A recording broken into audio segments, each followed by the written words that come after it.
वालेकुम नाजरीन, आज की इस वीडियो में मैं बताऊंगा कि विंडोज़ 7 को एक्टिव कैसे किया जाता है।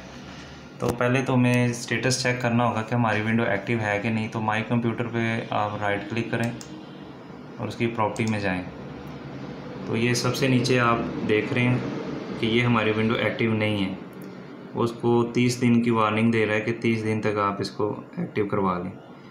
तो एक्टिव करने के लिए एक सॉफ्टवेयर होता है, वो मैं आपको दिखा देता हूँ। वो सॉफ्टवेयर कौन सा है, ये देखें, ये विंडो एक्टिवेटर या इसको विंडो लोडर भी बोलते हैं। ये आप टोरेंट से आसानी से डाउनलोड कर सकते हैं। इस नाम से विंडो लोडर या गूगल से इसको आप डाउनलोड कर सकते हैं।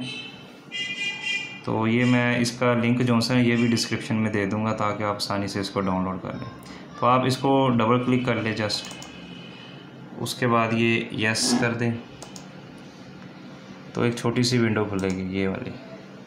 इसके ऊपर स्टेटस आ रहा है ट्रायल वर्जन का कि आपकी विंडो एक्टिव नहीं है, ये ट्रायल वर्जन है।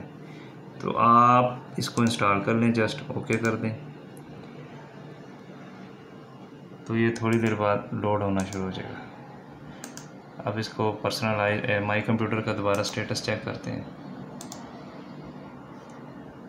ये देखें, प्रोडक्ट आईडी नॉट अवेलेबल और ये विंडो इज़ एक्टिवेटेड। फौरी तौर पे मैसेज आ गया, कोई लंबा चौड़ा प्रोसेस नहीं है। ये देखें, आपकी विंडो एक्टिव हो गया। अब इसका स्टेटस देखें, यहाँ पे चेंज हो चुका है और ऊपर मैसेज भी आ गया और ये आपका स्टेटस विंडो का लाइसेंस्ड हो गया। अब आपकी विंडो एक्टिव हो गई है। That's all, thank you.